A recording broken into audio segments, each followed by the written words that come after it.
everyone, Pam Gregory, astrologer. I'm going to be speaking to you today about the first half of April and the new moon that we have coming up on the 11th to the 12th, and that is in Aries.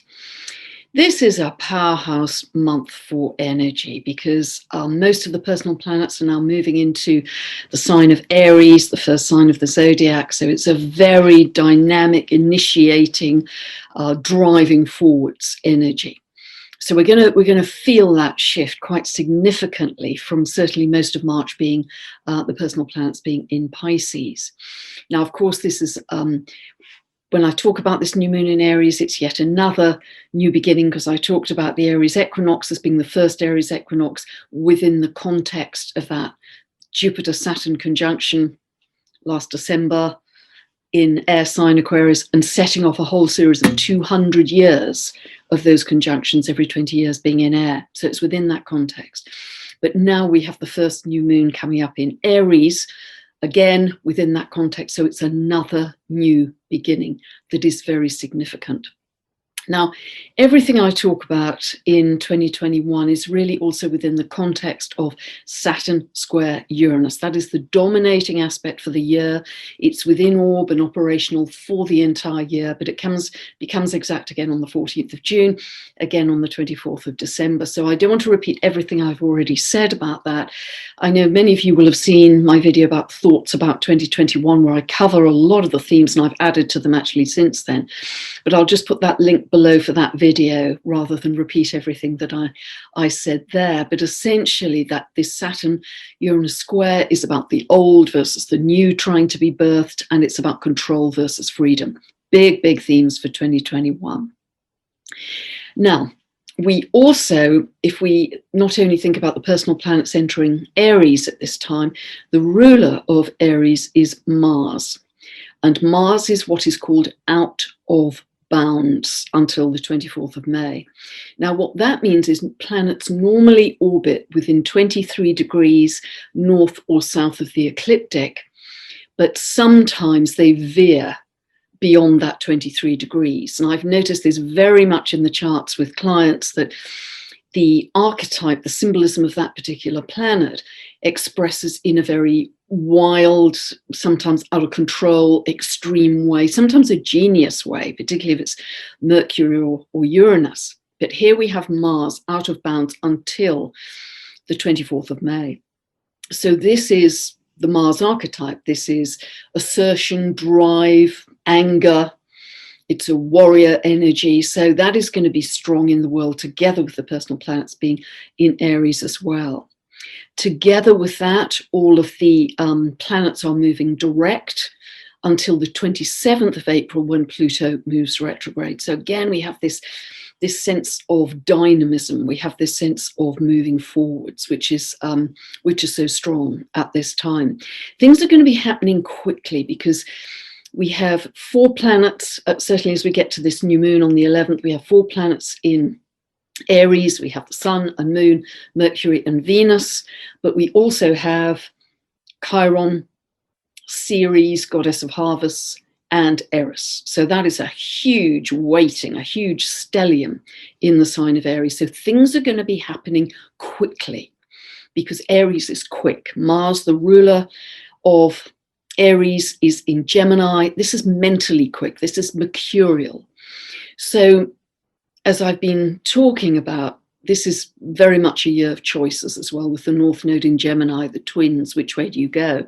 So I'd really ask you in this kind of speedy time for energy not to make big decisions too quickly, to always drop into your heart, take a breath, drop into your heart, close your eyes. And really, this is how you can start to expand your intuition, because you can ask your heart what you should do with any important decision. But these decisions are really big this year, bigger than you might imagine, I believe. Since last March 2020, all of the planets from Mars outwards, so Mars, Jupiter, Saturn, etc., moving outwards in orbits, have been within a very constrained area of the zodiac. They've been really from late Capricorn into the end of Gemini. But if we go back to just the beginning of March of this year, they were really all within the end of Capricorn to the end of Taurus. So that's kind of a third, if you like, of the zodiac. It's a very tight area. Now, yes, the Sun, Moon, Mercury, Venus, obviously moving around the whole time through all the signs, but from Mars outwards, it's been a tremendously focused period. So, and what's changing now, and what's interesting was all of those planets were in one hemisphere of the zodiac, from Mars outwards, one hemisphere of the zodiac, as defined by the nodal axis cutting across from Gemini to Sagittarius. And it's really interesting that as Mars was conjunct the North Node in Gemini on the 26th of March, it has kind of broken out. It's broken out from that hemisphere into a new area, because it's moving on rapidly now, will ultimately be entering Cancer. And so it's breaking away from that feeling of constraint, because that has added, I think, to all we felt through 2020 and ongoing Saturn-Pluto conjunction of lockdown, of being in a very small bubble, if you like, of only being able to see maybe half of the picture. But now Mars is moving on very quickly, and it's out of bounds, and it's speedy. This is going to be very interesting, because it's almost as if we start to become aware of a bigger perspective of what's going on, which I think is really helpful. The first real milestone that I want to talk about is on the 9th of April. We have Neptune in exact square to Mars at 21 of Pisces, Gemini. Now, this at the highest level is making our goals more spiritually oriented. Our goals, Mars, Neptune in Pisces, more spiritually oriented, or at a lower level of expression, because they're both mutable signs. Our mind, Gemini, can become more scattered or distracted or even confused with the square from Neptune. It can even suggest some kind of aggression at sea, aggression Mars at sea, Neptune in Pisces. So we'll have to see how it manifests. But if you can use it particularly to pour energy, Mars into Neptune in Pisces, pour your energy into unconditional love, that would serve you very well indeed. So that is the first significant aspect in the month, I feel. From the 9th of April until the 17th, we have the Sun, Mercury, and Venus. Actually, the Moon is included in this as well, but the Moon is moving very quickly. So the Sun, Mercury, and Venus coming to exactly square, conjunct Aries, and exactly square Pluto in Capricorn. So this is really highlighting that square between Eris in Aries and Pluto in Capricorn. I'm going to dive into this and talk more about this in this video, because the new moon is on the 11th of the month. It happens at 7:30 p.m. Pacific, and it happens the next day, the 12th, at 3:30 a.m. UK time. This is at 22 degrees 05 of Aries. So as I was saying earlier, this is a very significant new beginning, because it's the first Aries new moon within the context of the Jupiter-Saturn conjunctions happening in air.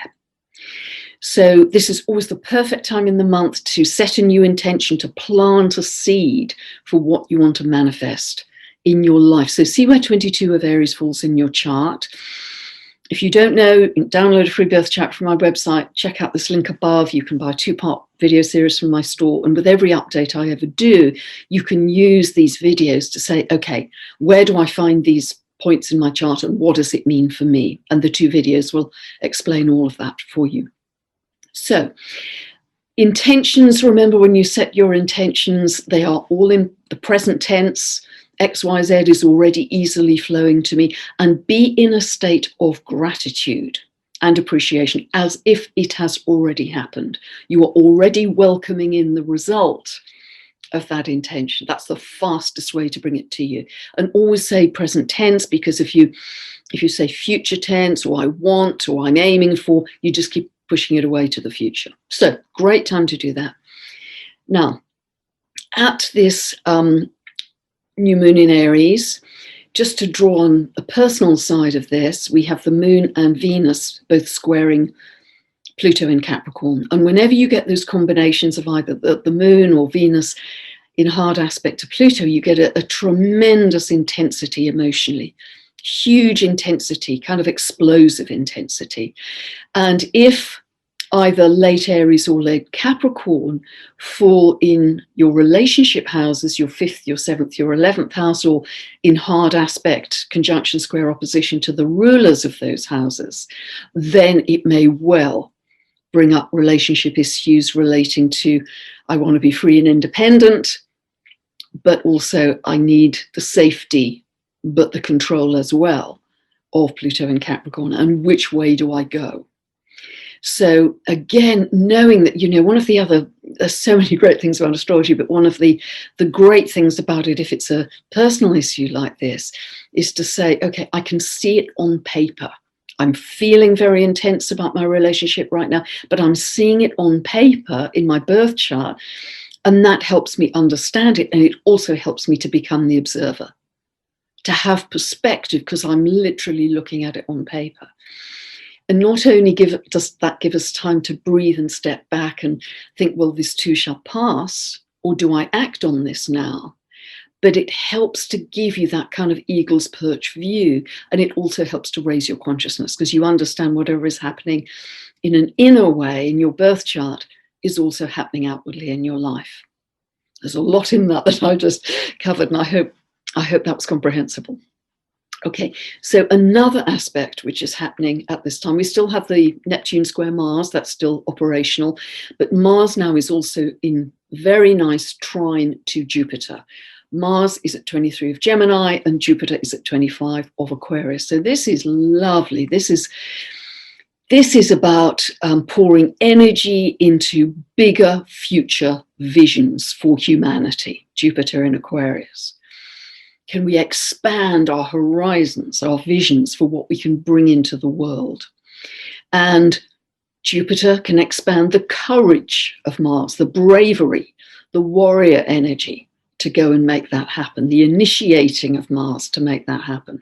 So that's another lovely aspect. Now, in the early part of Aries, at this new moon, we have Mercury, Chiron, Ceres. Ceres, goddess of harvests, it's linked to food and particularly grains. So where you have Chiron, there's often a sense of wounding, to keep the symbolism really simple. So in this conjunction we have at the beginning of Aries, between 9 and 19 of Aries, we have Mercury, which can represent trade, and Ceres, which, as I say, can represent food or harvests or grains. And Chiron can wound those. So is this that we're still seeing some disruption from that huge container ship that got stuck in the Suez Canal? The Suez Canal accounts for 12% of global shipping per day, and that big ship is stuck there. So with every additional day, you can imagine how many ships are backing up and what effect that's having on deliveries, both of food and supplies, etc. So it may be some short-term disruption still related to trade and some foodstuffs. So no panic here. I mean, I've talked about this before, because if you take the symbolism of Uranus, which is a very disruptive energy in Taurus until 2026, Taurus is the earth, Taurus is our food supplies, our agriculture, we can see through the earthquakes, volcanoes and extreme weather events of Uranus that they're going to be disruptions until 2026. So I'm not saying this for fear or panic at all. I'm just saying to be very calm and sensible, to make sure you have some long dated food in the house. So if there are disruptions for a few days or a week or two, it's no big deal. You've had the foresight through the astrology to plan for that. So no big deal. Okay, so I now want to drill down on this square really between Eris and Pluto, because this is what's being highlighted here. The Sun and Moon are at 22 degrees of Aries, very tightly conjunct Eris at 24 degrees of Aries. Venus is also at 26 degrees of Aries. So this is shining a light. It's kind of, because it's a new moon and a new seed and in the first sign of the zodiac of Aries, it's like for Eris, which has been in square to Pluto all of 2020 and will continue till October 2021, this is like a new level of activation and awakening potential that Eris can bring to us. A new level of activism and awakening. So this is very interesting. So let me drill down a little bit. Now, Eris is the sister of Mars in myth. She's a warrior energy, and she's also known as the Kuiper Belt, the dwarf planet of awakening. And she's also the goddess of chaos and disruption. Now, I haven't really talked about the myth in detail here. By the way, she has a 560-year orbit, very, very long, because she's way out in the Kuiper Belt beyond Pluto. And when Eris, with a very strong, slow orbit, comes into hard aspect, square, opposition, conjunction with the slow-moving outer planets, as she is here with Pluto, that can really indicate a shift of the ages, a radical shift of the ages. Remember, this is about a 2-year square we're looking at, 2020, 2021. We also, in a sense, have a radical shift of ages with those Jupiter-Saturn conjunctions, starting a 200-year cycle in air. Every 20 years, they come together. So this is a big, big time for the world and for humanity. So Eris is known as the goddess of discord and chaos. Why so, you may ask? Well, in the myth, there was a very big wedding. I believe it was at Mount Olympus. And all of the gods and goddesses were invited, except Eris. So she was furious. So undaunted, she turned up to the wedding and basically caused mayhem, because she brought with her a golden apple. And on the golden apple, she had written, "To the fairest." And she turned up at the wedding and tossed it into the grouping of goddesses, who of course then started to argue and spat about who was the fairest, who was the most beautiful.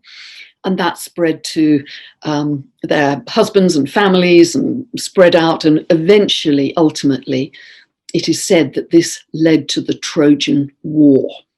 So she does not shirk from causing chaos when she believes that she has a principle to fight for.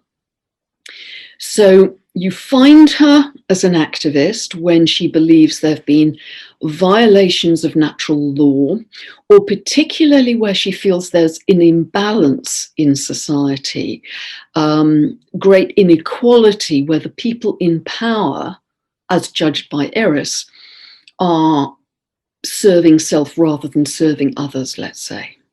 And then she will go in and fight as a radical activist, and she will go in and fight even if she believes the odds are very much against her.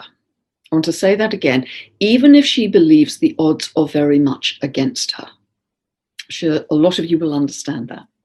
So it's very interesting in her symbolism that I think she shares a lot with Mars, because Mars, as we know, is the god of war, and Eris is his sister. She is the female warrior, and therefore this warrior energy is extremely driving, assertive, focused, and absolutely has a will to succeed. Does not, failure doesn't pass the radar at all, particularly with Eris. I mean, there's just no question.